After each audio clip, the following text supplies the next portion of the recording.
Chapter 4, Lecture 3, the United States Healthcare System. In the previous lectures, you learned about the cross-country comparisons of healthcare system in a few countries. In this lecture, you will learn the healthcare system specifically in the United States, the production of medical services in the United States. Usually, it's when we think about the production of medical services, we think about the inpatient in hospital and then outpatient in physician clinics or outpatient department of the hospital. But it is important to remember that most of the production of medical services happens at home. By following a healthy lifestyle, basically by preventive care, such as exercise, diet, and even first aid in case of any emergency or accident. And even if you have elderly parents, or a family with chronic illnesses, you either take care of them at home or they are taking care of them basically at long-term facilities and chronic care services. So in the case of the production of medical services in hospital and physicians in the United States, the hospitals are in forms of freestanding, independent institution, or they're part of a multi-hospital chain. For the physicians, they have the option of practicing as a solo, as a group, or employees of the hospital. However, in the past few years, the shift of the practice have been away from solo toward the group and employees of the hospital. And we are going to talk about that later, but that's mostly because of the high administrative costs, encouraging the physician to move toward group practice rather than solo practice, because a huge cost of malpractice, basically the physicians, they have to have a legal advisor, they have to have a insurance advisor, and all these administration costs are very expensive for just keeping as a solo practice. Usually they prefer to have a group practice to have a lower average cost of administration costs recently compared to the few years ago and few decades ago.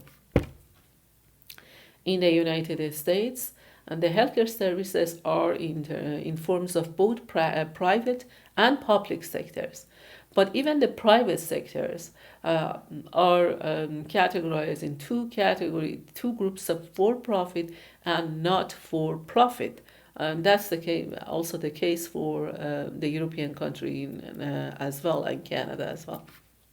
Now, how we can differentiate between for-profit firms and not for-profit firms? There are 5 ways that we can actually differentiate these two firms. First of all, when they initiate their actually open their firms, initial capital for the profit firms is they have the funds and they can claim their own ownership with the that private sector. For the not-for-profit firms, usually all the time, basically, the initial capital is by donations, and actually it runs by donation all the time. So that's why that makes the second actually differentiation between these two, which is in the for-profit firms, the profits basically can be distributed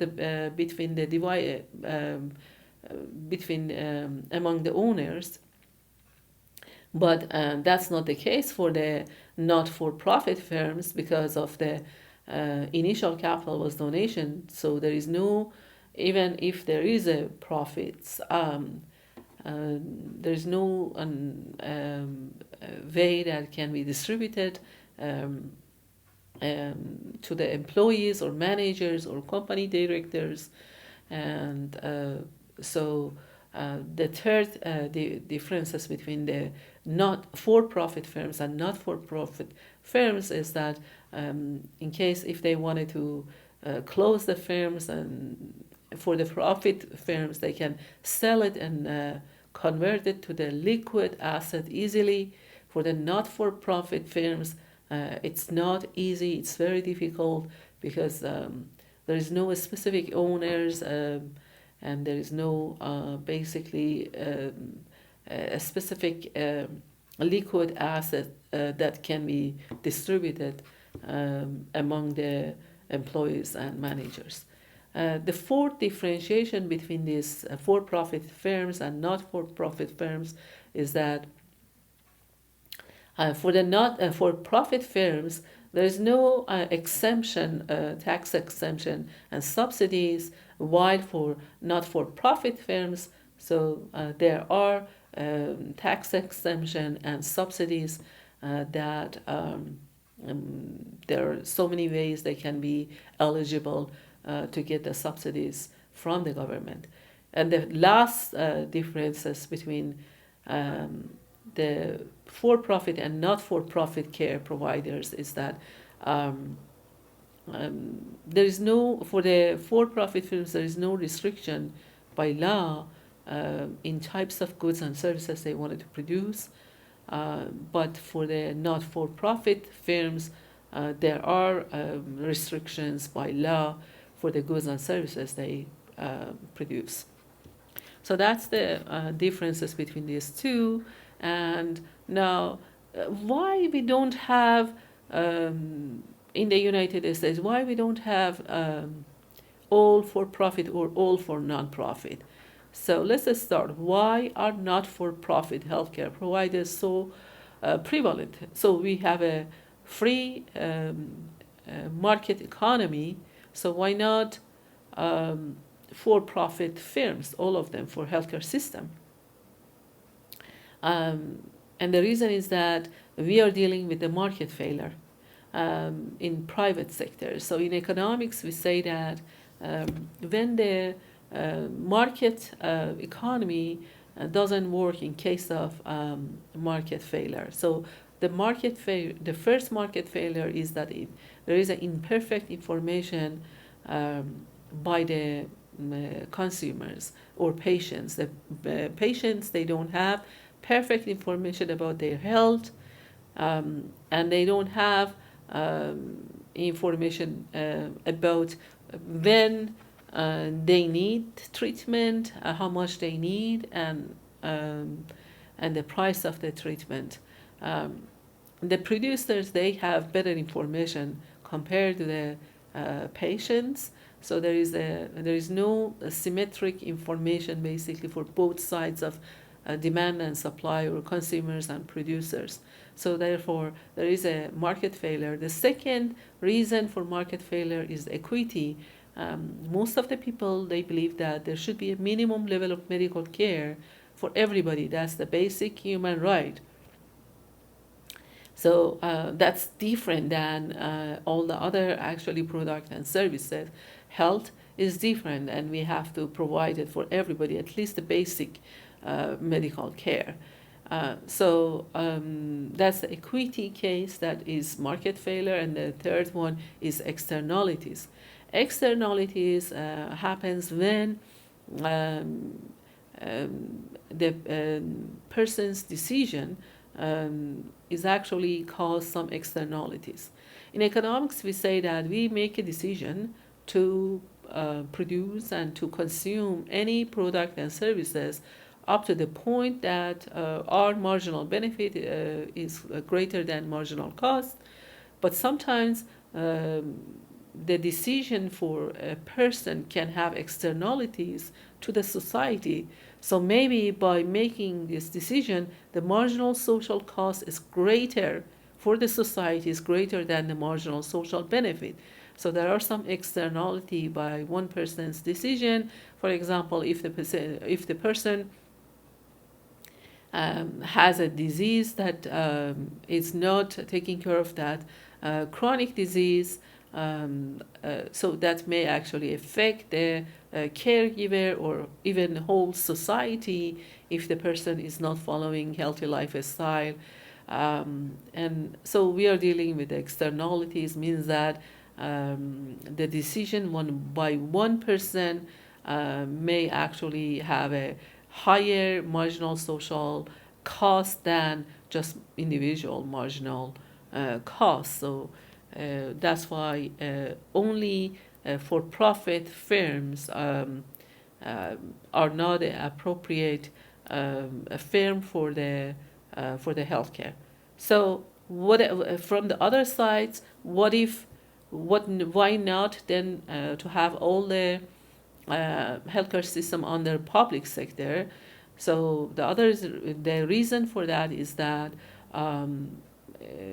so basically consumers or patients they like to have heterogeneous product, goods and services.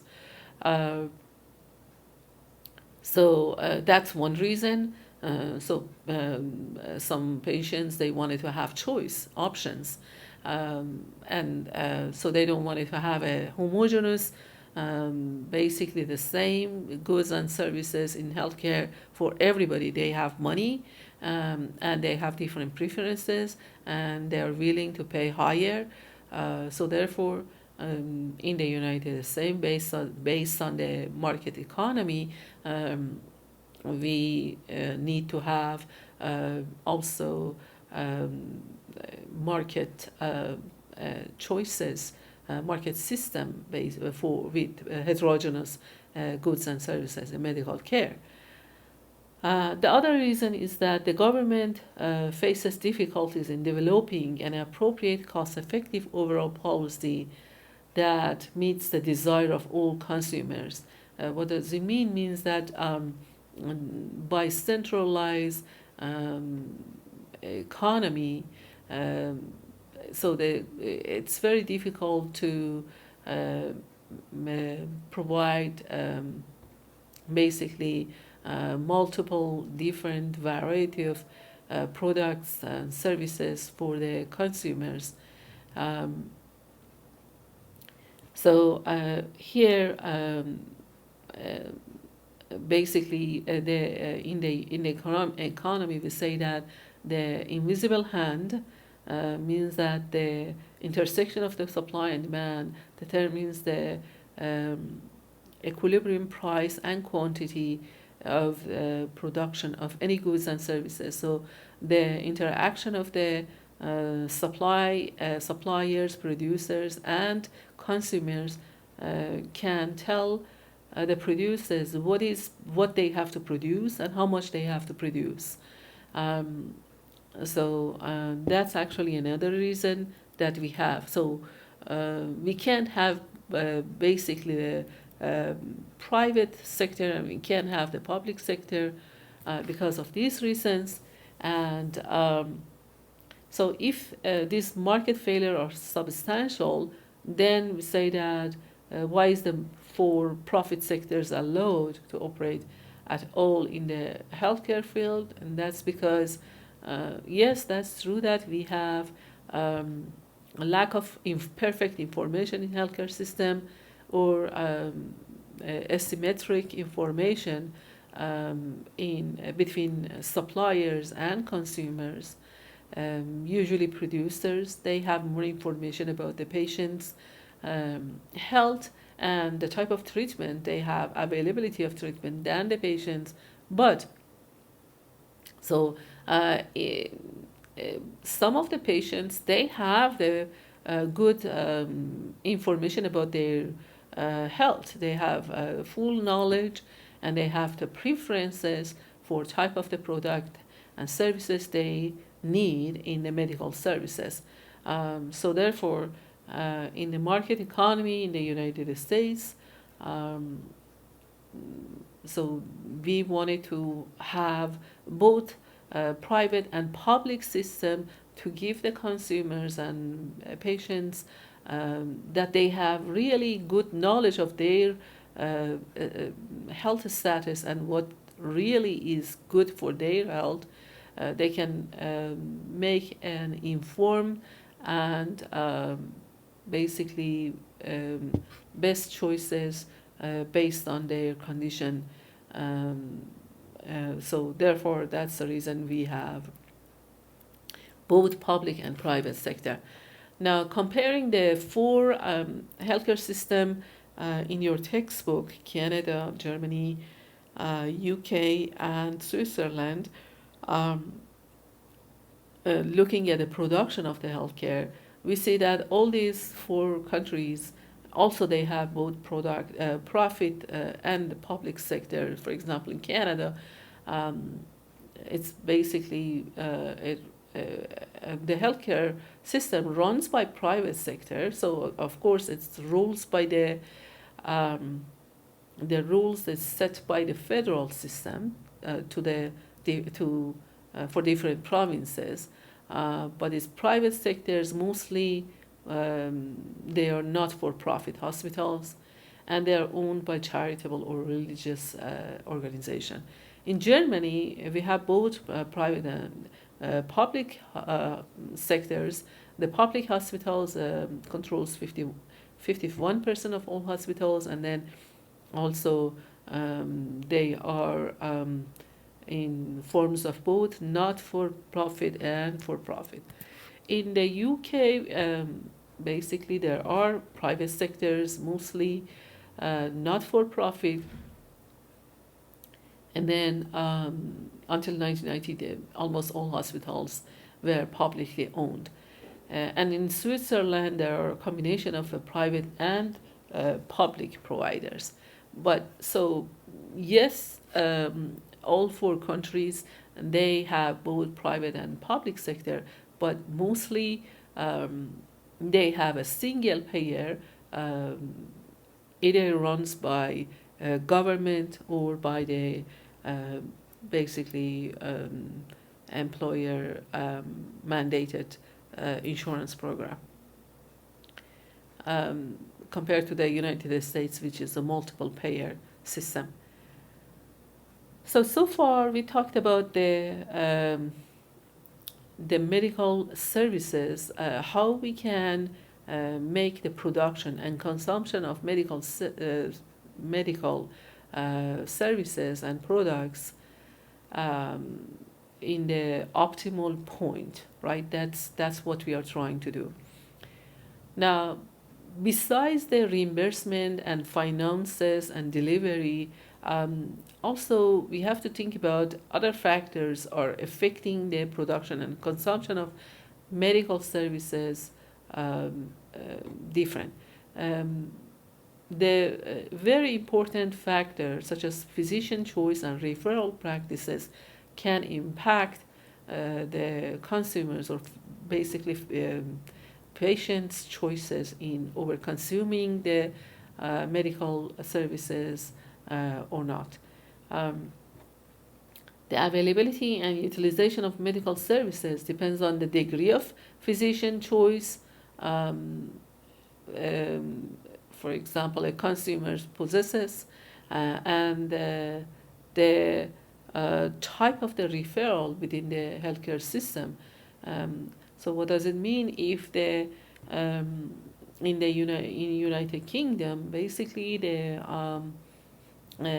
general practitioners, they act as a gatekeeper, that if a patient wanted to see a specialist or go to the hospital, they have to have a referral from their general practitioner. So that makes actually the difference in production and consumption of the medical care. In the United States, we have more choices because we wanted to have more satisfaction for consumers. Of course, that actually results to the higher cost of the healthcare in the United States, medical care in the United States. Um, for example, the free choice of providers in Canada, Germany, and Swiss, that makes a little bit more expensive compared to the when patients they don't have the choice for referral. Um,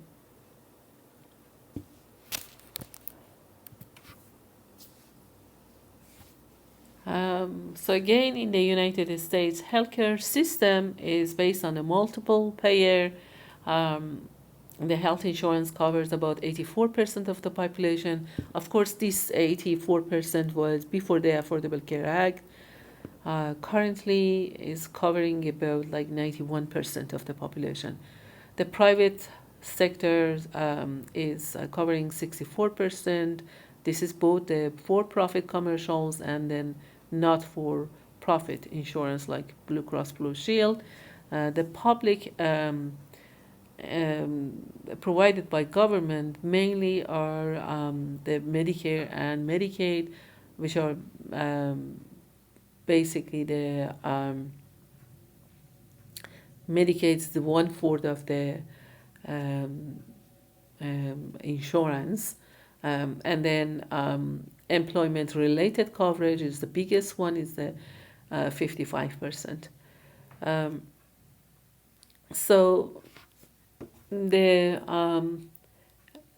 healthcare providers are reimbursed through those multiple payers in the United States, including the government and thousands of private insurance companies. So that maybe that's one of the reasons the healthcare cost is very high in the United States. So we are trying to figure out why the healthcare cost is higher than the other countries, and quality of care are ranked actually lower than the other countries.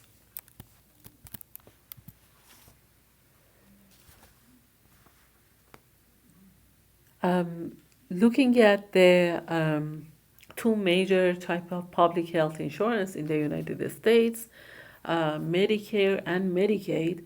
Medicare is a uniform national public health insurance program for age and disabled individual. Mainly they are older people older than 65.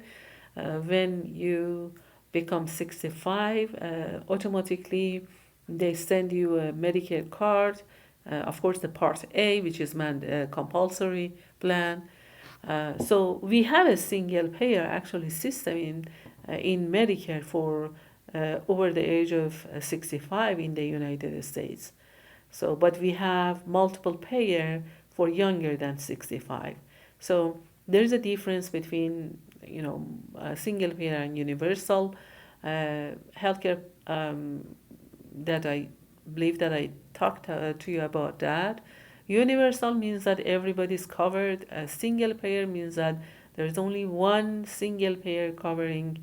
The coverage is one single payer by either government or employment insurance. So in the United States, we have a single payer for over the age of 65. And younger than 65, there are so many other types of insurance. Now, this Medicare is federally actually ruled, and it's very actually the same in any state you are. Even if you work in Maryland and then when you retired you go to Florida, your Medicare would be the same. Doesn't change. The Medicare is a federally actually health insurance coverage. Now, it is Medicare cover the people older than 65, and also those are permanently disabled. A small group of people, they are permanently disabled, and they cannot work. So therefore, they are covered in Medicare, and we call them dually eligible. Means that these people they are in both Medicare, and Medicaid. Because those people, they are permanently disabled, they cannot work. So in Medicaid, these people, the people are eligible. They're temporarily go under the Medicaid coverage. They have to provide basically document that they are eligible to be covered by Medicaid. And every 2 years, their coverage actually finish, and then they have to provide another document. So they usually, these people, they are in and out in Medicaid. But most of the people, they are poor. They even don't know how to apply for Medicaid. That's why um, when we are trying to see how the Affordable Care Act actually increased the coverage, still there are so many people, they are eligible for Medicaid, but they don't know how to apply for Medicaid. Now, the Medicare has two parts, Part A and Part B.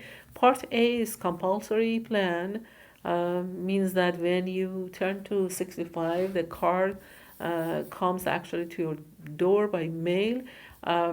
That's for hospital cases, it's free. And then the Part B is voluntary or supplemental plan for for doctor, physician, and for so that is actually voluntary, and you have to pay for that to register. Um, So the Medicare is a uniform national public health insurance program for aged and disabled individuals, mainly for aged. Is a federal government, so there are a small percentage of um, disabled, they are permanently disabled, they are also under the Medicare, and they are also under the Medicaid, so they are dually eligible in both of these programs. So this Medicaid is the largest federal government, the largest health insurer in the country. In terms of finance, um, so and we are dealing, actually we have problem financially with this Medicare, as our baby boomers are aging and they're out of labor force. So we have a smaller, younger people in the labor force to cover our Medicare. So the Medicare has two parts. The Part A is the coverage for inpatient hospital care. It's a compulsory plan. It's free for everybody. And then Part B is a benefit for physician services, and it's a voluntary or supplemental plan that you have to basically buy that and pay for that. The Medicaid provides coverage for 13% of population, for economically disadvantaged group, and just finance administered by each states. So it's a jointly administered by federal and each state. And then the basic package of them, it provides a basic package of healthcare benefit and finances a long-term nursing home care as well. And those there are some people that are permanently disabled. They are under both Medicare and Medicaid. They are dually eligible people, that they are under both Medicare and Medicaid. So let's again look at from the bigger picture. In the United States, there are three essential, we said that there are three essential elements which are critical to our healthcare success. The first one was financing, and then we talked about the delivery and the regulation. But in here, in the financing, we are trying to see how we can actually set up the financing, who pays to whom and how they pay and how much they pay and what they pay for. In the United States, healthcare is financed or paid for in a variety of ways. So we have a multi-payer. We have employer-sponsored insurance like Germany, and then we have the individually purchased coverage like basically United States the best example, and then we have the Medicare for elderly and disabled, and then we have the we have this single payer only for over the age of 65, and then we have the Medicaid for poor, and then we have VA for veterans. And VA for veterans, the number is not clear because some of this VA they actually um, they find another job, and then they get to this category under the employer's sponsor insurance. We have uninsured about 29 million people, 9% of the population after Affordable Care Act. It was 16% before the Affordable Care Act. By repealing the Affordable Care Act again, this number of the uninsured people are going to increase. So when the people they don't have insurance, the cost is so huge. Just going for the family doctor is going cost a couple of $100s. So definitely, insurance is the one important key to access to the healthcare services in the United States. So when the people they cannot afford to go for checkup, regular checkup, they actually their chronic disease cannot be controlled, so they eventually have to go to the emergency room or a hospital, and it's too late for a proper medical treatment. Usually, prevention always is cheaper than treatment. So when we can't cover the people with the insurance to have access to the healthcare, so the treatment even it costs higher for the society. Um, the reimbursement for the healthcare system in the United States is a multi-payer system, is through variety of third party payers, through the fee for service, discounted fees, diagnosis related group, and then so it's basically there are different payment categories in the United States. That makes so difficult for even the medical care providers, for the physician, hospital, and the administration. It so makes so costly and complicated to basically produce a high quality medical care. Um, so there are selective contracting healthcare providers that they're competitively bid for the right to treat the Medicaid patients. Um, yes, there are some, a small competition for the Medicare and Medicaid patient. Recipients of the Medicaid are um, limited in the choice of healthcare providers. And then, so just briefly, the managed care organization covers 71% of Medicaid recipient and 23% of Medicaid beneficiaries. Um, so just trying to summarize that the primary in the United States, the choice of the medical care, we have primary care physicians, mostly in private for profit sector and involving group practices. And the hospitals are not for profit hospitals, control around 70% of the all hospital beds. And then the nursing home industries are for profit organization, which owns more than 70% of all nursing homes. So just based on this we can see that we have a market economy still in the medical care compared to the other countries. So we have mostly private for profit compared to the other four countries that we compared. And then we have even the hospital and nursing homes are for profit. The nursing home for profit, although the hospitals are mostly not for profit in the United States. Um, so up to 1980s, most of the insured individual had full choice of healthcare providers.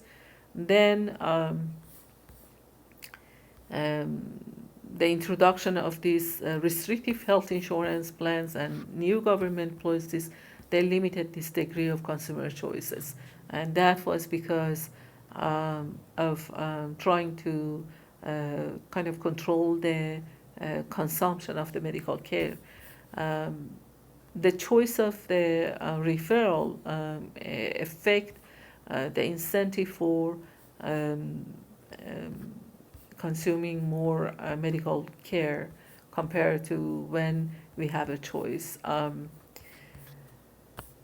Besides the lower premium, we talked about the out-of-pocket payment, and then the lower premium also affects the choices for actually consuming the medical care as well. So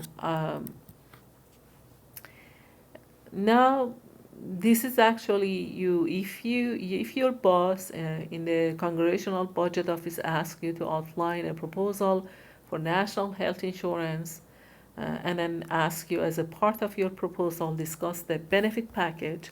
What do you want it to actually put in the benefit package? Do you want it to put only the emergency hospital physician, or you wanted to also put the benefit for prevention care, such as, say, that dental, mental, vision, all of them in the benefit package? And then the beneficiary, who do you want it to cover? Do you want it to cover universally all the people, or do you want it to cover just the over the 65 or the poor people, and then give the private sector to take care of the rest of the people? And then for the method of financing, how do you want it to actually finance that? How do you want it to set the financing in terms of fixed costs, variable costs? Do you want it to have um, uh, the method of financing? You can have it basically as a private and as a public. And then here you have the delivery of services. You can decide whether, the delivery of services here, you decide about the private and public providers for in hospital, physician, nursing home. And for the regulation, you decide whether the federal government has to set the rule for all the states and all the states to follow that, or federal can actually set the minimum, and then, for example, for the Medicaid and the states, they can they have a choice after the minimum to set their own rules, like what we had in the Affordable Care Act. So currently, again, going back to this proposal, based on that proposal, currently we have these cases, who pays and to whom. We have so many multi-payers here. So, and then in terms of beneficiaries, it depends on where you are. Are you elderly, or are you VA, or are you poor? So beneficiaries are depends on that. What group are you? Method of financing at this time depends on basically the type of insurance you have. Method of financing could be if you're working, then the employer sponsor insurance can pay it, and or if you're uninsured, you have to pay it out of the pocket, and even the method of financing could basically determine the fixed or variable cost out of pocket, or how much should be for premium, for example. That determines this method of financing how much the medical care produce and consume. The delivery of services could be in terms of private and public providers, like what we have at this time, or like the other countries, European countries or Canadian, you can have just one single payer. And then regarding the regulation, rule of government, recently you know that the private and public organization both set the rules, and they're different in different states, and based on the population demographic. This is the end of chapter 4.